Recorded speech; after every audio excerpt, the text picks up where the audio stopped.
Hey everyone, this is Linda from Colonial Beach Kitchen. Thank you for being here today.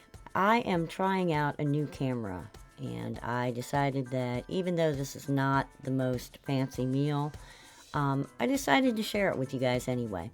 So, here is my no egg breakfast made with prepackaged foods. Now, one thing I want to stress, no matter what you're cooking, when you're frying, you always want to make sure that your grease is really hot. So you're going to put the food in and make sure that it sizzles before you actually put it in all the way. So what you see me doing here is testing the oil to make sure it's the proper temperature. And then I slowly put it in, and I try to put it in so that it is facing away from me. That way if I drop it and it splatters, it won't splatter on me. So the best way to turn large frozen items in a frying pan is to use two utensils. That way you have more control over how fast it turns over and lays back down in the grease. Now I'm adding the brown and serve sausage, and while I do that, I just want to talk about the fact that not everybody loves eggs, and like me, although I love eggs, eggs don't love me. If I eat too many of them, I get a stomach ache. Now, I can eat them in cakes and other recipes where they are just a small addition to the whole recipe. But as in the case of 3-egg cakes, if I get too much egg, my stomach just aches for days. Now, this breakfast is simple and it uses all prepackaged ingredients. Still, there is a slight trick to cooking frozen packaged food to make sure it tastes good, like for example, starting out in a hot grease rather than a cold grease. Now, if all you do is microwave fully cooked prepackaged meals and they turn out tasting good, chances are there's one of two things going on. It's either full of sugar or MSG, being another item that my stomach can't handle. So I try to find foods that are not high in sugar and not high and have no MSG.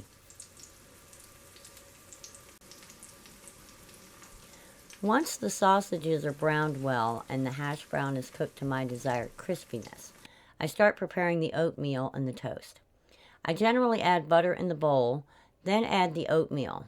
Then I pour in the hot water from the kettle, stirring it until it reaches a watery consistency, just a little more watery than what I like it.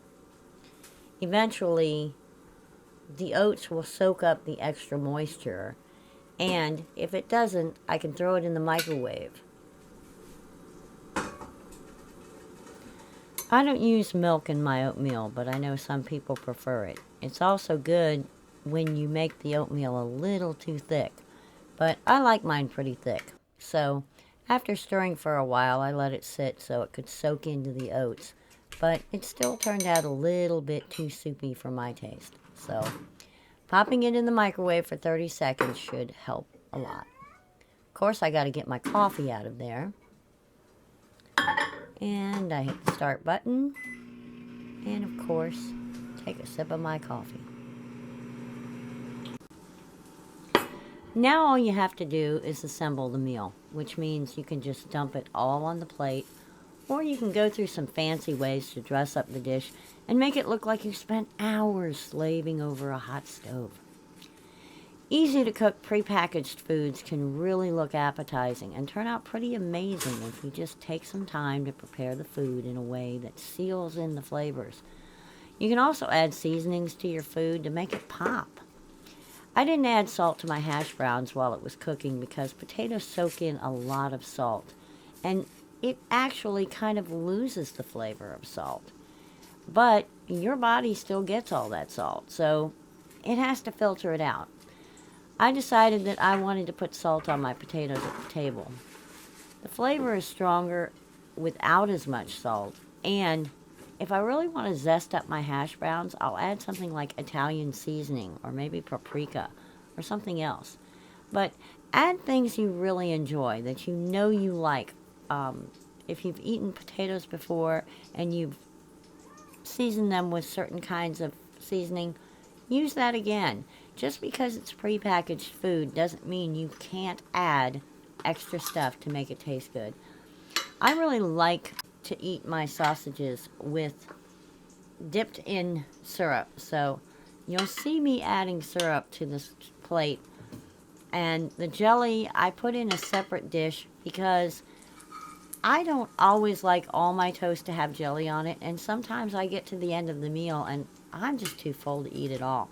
This way, I don't have to add the jelly to all the pieces of toast right away, and if I don't eat them all, I can take that piece of toast and turn it into a crouton later.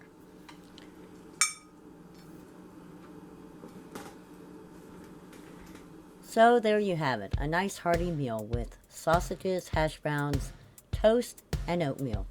I hope you enjoyed this video. Please give me a thumbs up if you liked it. Thank you for joining me in my kitchen today. Please hit the subscribe button and the notification button so you don't miss a meal.